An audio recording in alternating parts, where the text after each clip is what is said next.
안녕하세요. 뻔뻔한 붕토파입니다. 구독과 좋아요, 알림 설정, 회원가입 부탁드리겠습니다.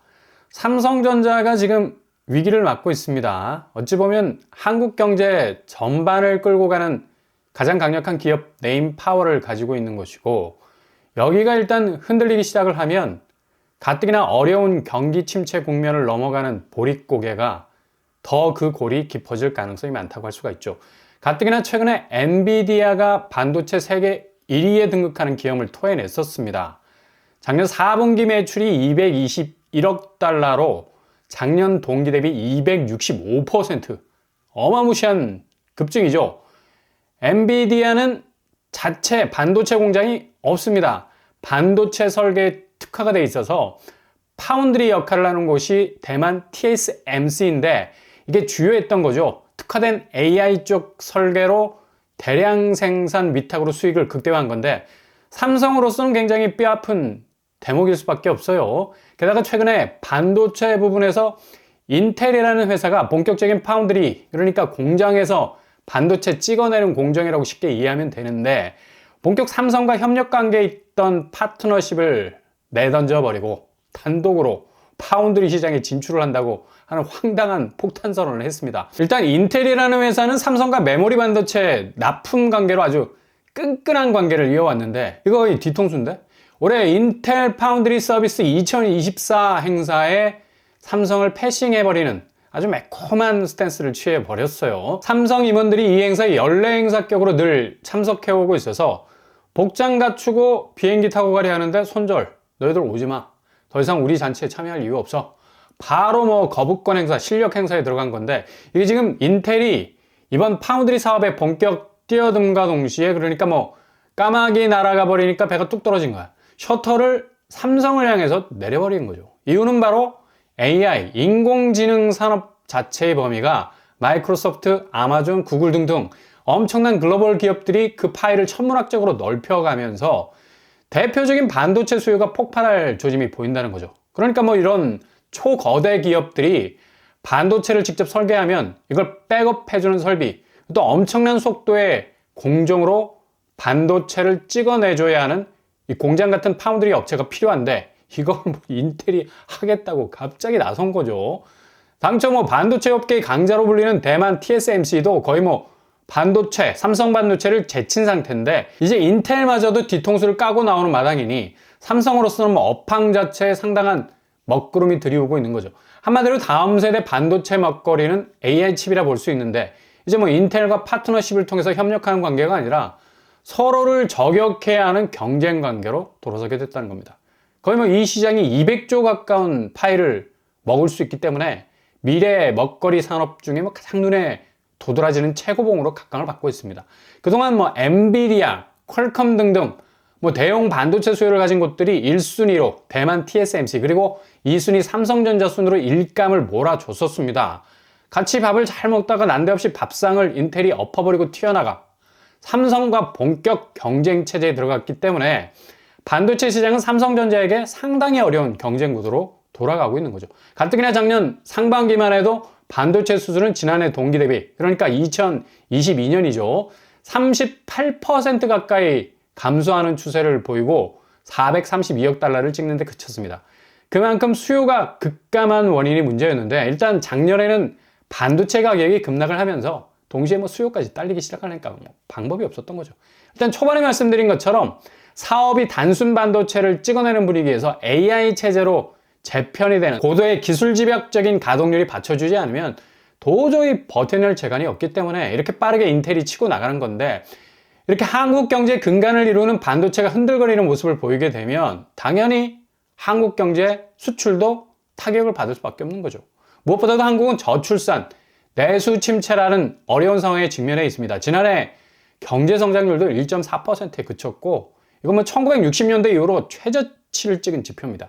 여튼 성장률 자체가 발목이 잡힌 것은 바로 소비 증가세 둔화죠. 민간 소비는 지난해 1.8% 성장하는데 그쳤고요. 2022년 4.1% 증가폭의 반토막이 그냥 절단이 나버리는 건데, 이거 통나무 도끼로 찍어내는 것도 아니고 그냥 딱 하고 내리치니 사방으로 쪼개지기 시작을 한 건데, KDI에서는 올해 한국 경제 성장률을 2.2%로 내다보고 있습니다.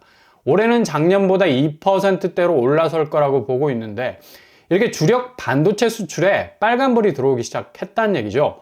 결코 장담할 수 없는 수치. 그리고 저출산 문제 역시도 상당히 심각한 타격을 받는 해가 바로 2024년도입니다. 고령 인구 비중이 20%인 초고령 사회로 이미 입구는 통과한 상태죠. 2046년, 그러니까 불과 20년 후에는 고령 인구가 가장 많은 국가로 우뚝 서게 되는데 이건 뭐 우뚝 선 게 아니지.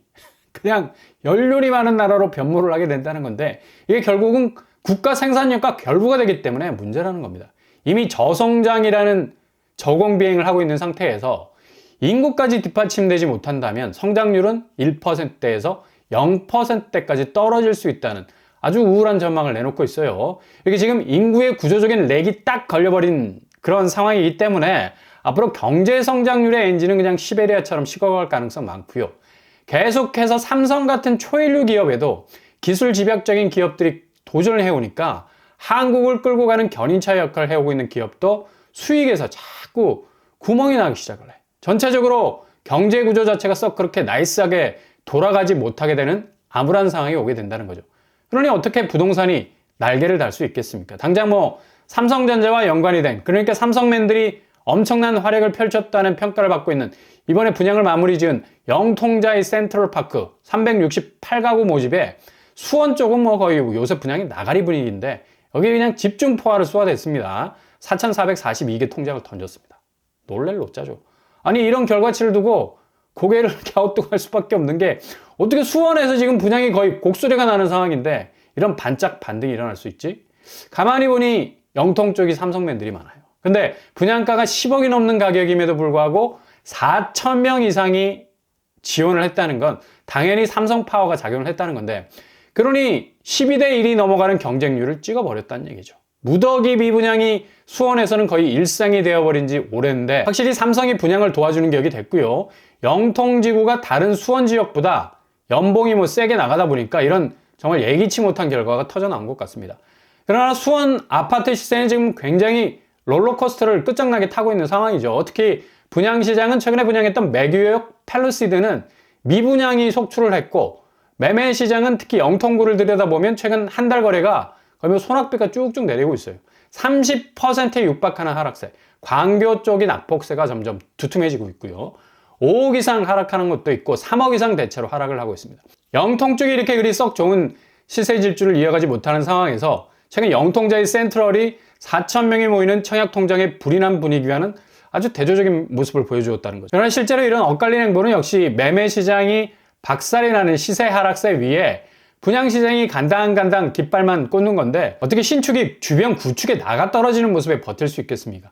아무리 삼성맨들이 현금 타늘이 백업을 해준다 해도 그만한 버틸 여력도 이제 뭐 초반에 삼성 반도체 분위기를 살펴보았듯이 이렇게 현금 압박으로 몰아치듯 분양시장에 씀삥 아파트를 가져오기란 이제 구조적으로 점점 그 입지가 좁아지고 있다.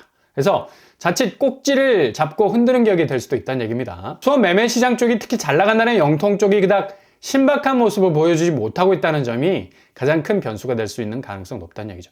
그러니 이게 단지 수원 쪽 부동산 시장의 분위기를 단편적으로 보여주는 것이 아니라 전체 한국 부동산 시장의 분위기를 고스란히 보여주는 전체 그림이 될 수 있다는 얘기입니다. 이제는 더 이상 부동산이 갈 데가 없다. 그냥 막다른 길로 접어들고 있는 건데 지금 하락 추세는 역대급 수준으로 떨어지는 추세는 아니지만 약세장에서 보여주는 보합, 그러니까 13주 연속 하락 행진을 보여주는 것, 이게 중요한 포인트죠. 이렇게 하락 추세가 뼈가 시리도록 깊어지면 그만큼 하락 피로도가 엄청 높아지겠죠. 드링크 털어놓고 이런 피로도를 깨부술 수도 없는 거고 그냥 그렇게 끌려가듯이 멱살 잡혀서 가고 있는 와중에 있습니다. 그러다가 정말 사단이 나는 거죠. 연속 하락 추세가 갑자기 급락하는 추세보다 무서운 이유가 바로 여기 있습니다. 다시 올라설 체력이 완전히 고갈이 됐다는 얘기죠. 인천은 지금 뭐 16주째 연속 하락세를 보이면서 거의 반토막이 나는 거래가 나오기도 하고 있죠. 이렇게 무작정 잠수를 타기 시작하면 부상하기에는 역부족이죠. 잠수를 오래 해도 잠수병에 걸리잖아. 빨리 부상하고 싶어도 그렇게 빨리 올라가다 몸에 이상 신호가 오듯이 부동산 역시도 이렇게 하락 추세가 연속적으로 길어지게 되면 스스로가 상승 반등이라는 단어를 까먹어 버립니다. 그냥 그렇게 생물학적으로 그 궤적을 본능적으로 벗어날 힘을 잃게 된다는 얘기입니다. 그만큼 경제 체력, 삼성이 지금 위기를 느낄 만큼의 엄청난 위기가 경제 전반에 휘몰아치고 있는데 부동산만 벚꽃을 피울 수 있다는 건 그냥 그림으로 그릴 수 있는 모습이지 실제로 재현할 수 있는 현실은 되지 못한다. 이게 지금 한국 부동산의 현주소입니다.